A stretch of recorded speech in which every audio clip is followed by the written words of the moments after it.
Well, good morning and welcome to Godly Play. Come on and join the circle. I don't know who you've got with you today. It's exciting. There's lots of space. I wonder what you've been doing in this time since we haven't been together at church. The weather's so nice out now. I'm wondering if you're getting out a little bit more and if you're getting involved with some things in the outdoors as well as inside. Anyway, I'm sure you have lots of stories that you can share with each other. So, let's get ready in the circle. Let's get our bodies ready. Open our ears and our eyes and our hearts.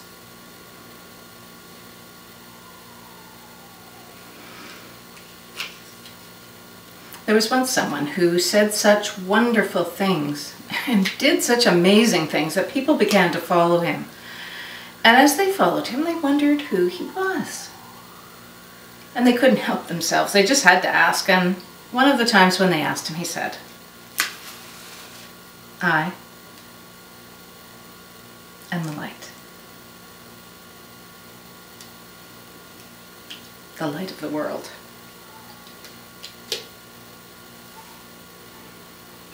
I see the love of God in you, the light of Christ come shining through, and I am blessed to be with you, O holy child of God.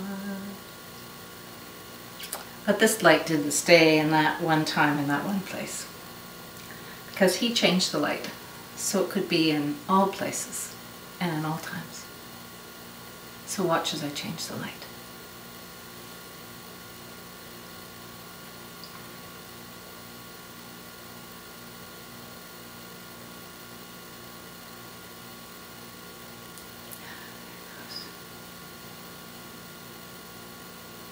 Going up and filling the room. Coming in to where you are. So wherever we are in this Godly Play circle, that light will be with us.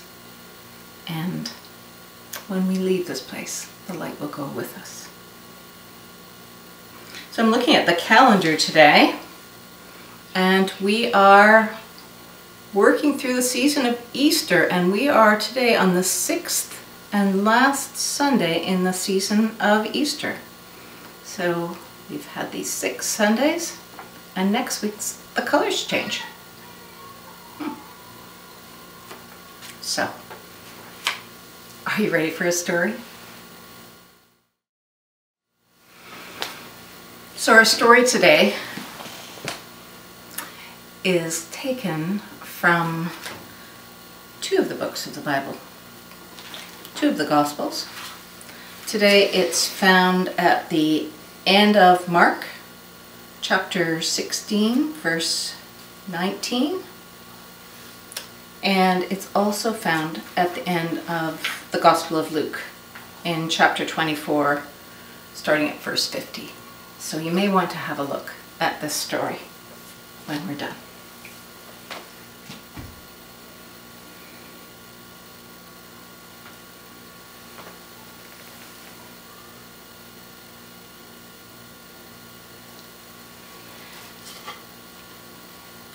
So on the first Sunday in the season of Easter, in the time of knowing Jesus in a new way, we remember that it was the women who went to the tomb, and they were bringing spices to complete the burial. And as they walked, they wondered who would help them open the tomb. But to their surprise, when they got there, the tomb was open. And when they looked inside, all they could see were the cloths, the linen cloths that had covered the body. Well, they ran back to tell the disciples, but the disciples did not believe them. But Peter, he jumped up, and John followed too, and they went to the tomb, and they went in together, and they could feel Jesus' presence in his absence. But there was nothing. He was gone, truly gone.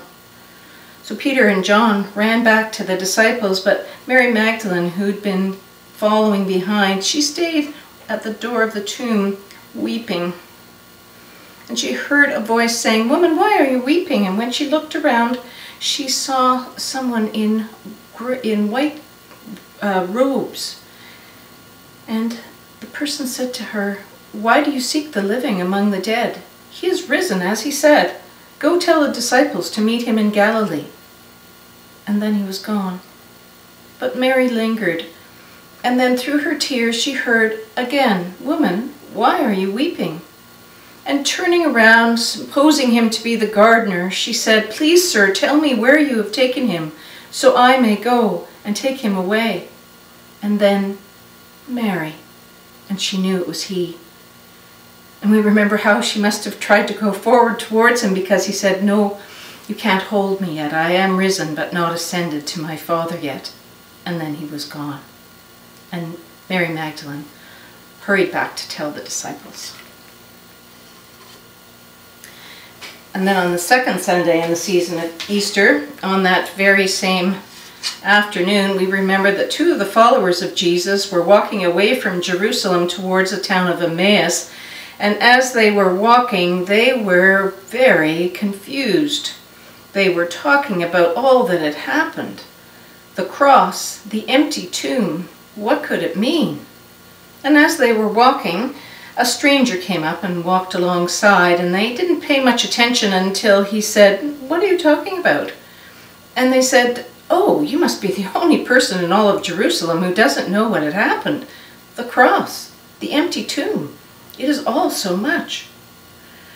And then the stranger said, "Oh, you foolish of heart," and began to open the scriptures to them, talking about how God had used Moses to lead the people through the waters into freedom from Egypt, and how God had given the 10 Commandments to guide the people while they were in their freedom wandering, and how the prophets, when they were in exile, had said, "A child will lead you," and that someone must die. As they were talking, the miles just went by very quickly, and soon they were at Emmaus, and the stranger started to go on, and the two followers said, "Oh, come, sit with us and have some supper." So the stranger came in and sat with them, and while they were eating supper, the stranger took bread, and when he had given thanks, he broke it and gave it to them. And suddenly they knew it was he, and he was gone. They sat there for a little while, saying, "Did our hearts not burn within us as he was opening the scriptures to us?" And then they got up and they hurried back to Jerusalem to tell the disciples. And we remember how on the third Sunday of knowing Jesus in a new way, the disciples were hiding out in a closed room, afraid that the Roman soldiers would come and arrest them like they had Jesus. And as they were in the room, they heard a voice say, "Peace be with you." And they looked, and it was he. And at first they thought he was a ghost, but then he spoke to them. And he ate fish, and he showed them his wounds. And then he opened to them the scriptures, as he had to the two followers on the way to Emmaus. And then, "Peace be with you." And he was gone. Now, Thomas was not with the disciples that day, and when they told him what had happened, Thomas was full of doubt. He did not believe. Thomas had doubt in his bones. He said, "I won't believe until I put my hands in his wounds." Well, about 8 days passed, and then the disciples were gathered once again in the closed room, and this time Thomas was with them, and "Peace be with you." And Jesus was there. And Jesus went right up to Thomas and said, "Here, touch my wounds." Thomas fell to his knees, saying, "My Lord and my God." Jesus looked at him for a while and said, "So you only believed when you could see?" And looking around at the disciples, he said, "Blessed are those who have not seen and yet believe." And then he was gone.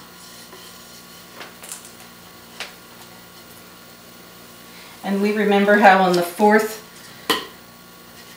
Sunday of Easter, how the disciples went to Galilee to meet Jesus as he had told them, and they arrived and rested by the side of the Sea of Galilee, and how Peter had decided he wanted to go fishing because this is a lake that he and his father had fished in many times. They pushed the boat out and they fished all night and caught nothing, but it felt like home, the sound of the waves and the smell of the sea.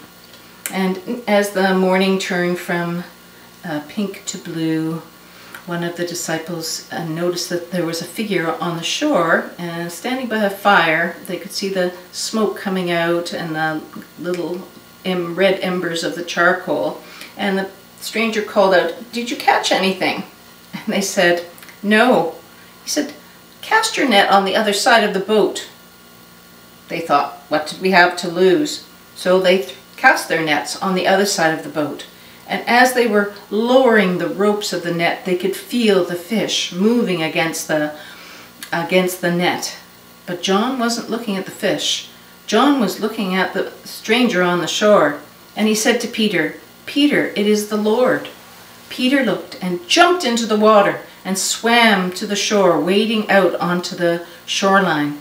The other disciples had turned the boat so it was coming into shore as well. And the stranger was cooking some fish on the fire. And as the disciples landed, he said, "Bring some fish." And they came and stood by him.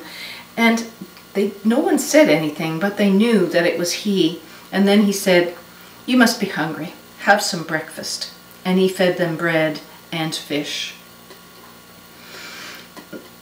This was the time when Jesus said to Peter, "Peter, do you love me?" And Peter said, "Yes, Lord, I do." And he said, "Tend my sheep." And then he said again, "Peter, do you love me?" And Peter said, "Well, yes, Lord, you know I do." "Feed my sheep." And then a third time, "Peter, do you love me?" Peter said, "Lord, you know that I do." "Feed my lambs." And then he started to tell Peter about how when he grew older, he would have to let some people help him, even though he didn't want to. And when the disciples thought back about this many months later, they realized that Jesus was probably getting Peter ready for his death in Rome as an old man. Jesus said, "Follow me," and Peter got up and walked alongside the shore with Jesus. And he looked back and saw that John was following at a distance, and Peter asked Jesus, "Will this man die like the rest of us?" And Jesus said, "That is not for you to know." And then he was gone.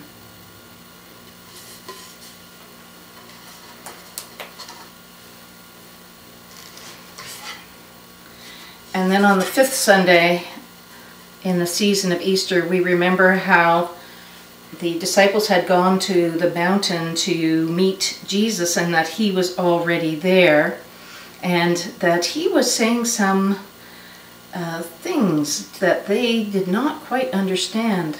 But they were getting used to being with him in this new way, and they were asking him questions, and some of them were quite foolish. But Jesus said, "All dominion has been given to me in heaven and on earth."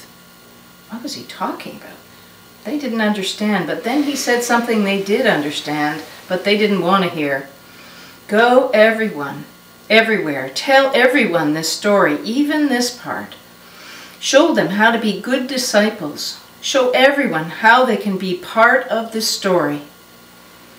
And then he said, "And lo, I am with you always, even to the end of the world."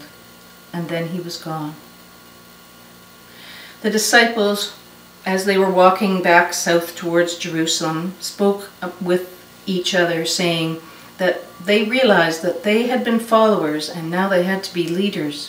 That they had been sheep and now they were to be shepherds. They had come home, but now they were to show others the way home.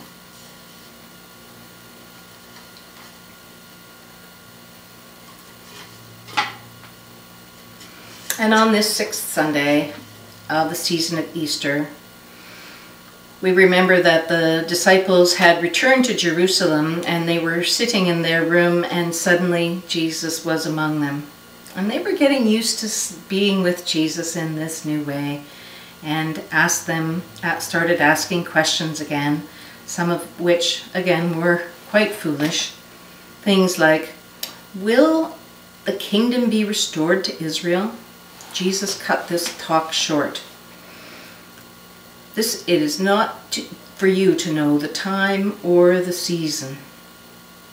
And then Jesus got up and led them out of the room, through the streets of Jerusalem, out through the wall, and into the countryside, and up on a hillside, probably near Bethany.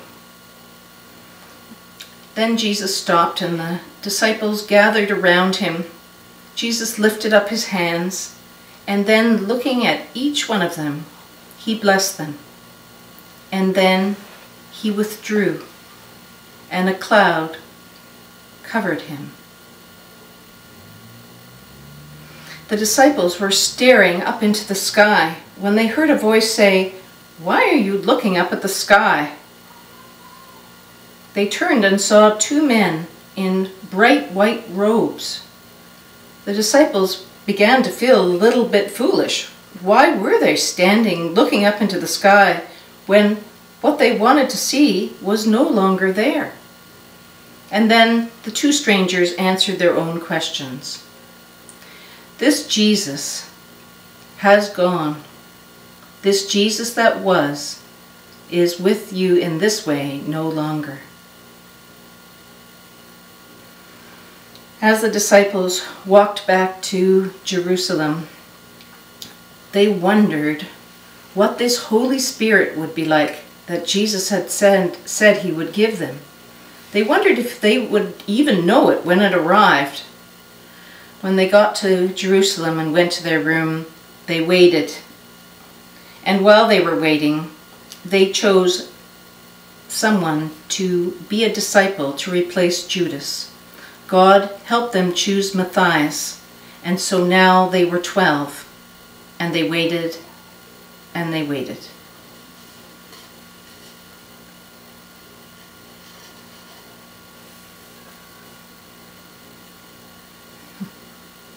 Now I wonder what you have in your house that you can bring to put beside the story to tell more about it. Wonder if there's something from your room, or maybe something from the room that you're in now. I wonder if anyone in your family has come close to Jesus in this way.